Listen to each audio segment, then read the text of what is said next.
অনেক মানুষই বলে বাংলাদেশে নাকি কিছুই নাই, আকাশ খারাপ, বাতাস খারাপ, পানি খারাপ। কিন্তু একটু চোখ খুলে দেখেন তো, আমাদের এখনো আছে নদীর ফ্রেশ মাছ, not plastic pack, not frozen, সবুজ শাকসবজি আর টক মিষ্টি ফল, যেটা অন্য অন্য দেশে লাক্সারি আর এখানে এখনো অ্যাফোর্ডেবল। আমাদের আছে চায়ের দোকান, যেখানে 20 টাকার চায়ে মিলে 1 ঘন্টার গল্প। আমাদের আছে পরিবার, যারা মন থেকে দোয়া করে।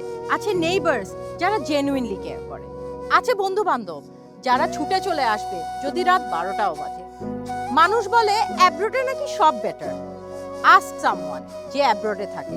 দেশ ছেড়ে একবার গেলেই বোঝা যায় যে কতটা মিস করি এই মাটি, এই মানুষ আর এই গল্পগুলোকে। কারণ এখানকার মানুষ কষ্টে থেকেও হাসতে জানে।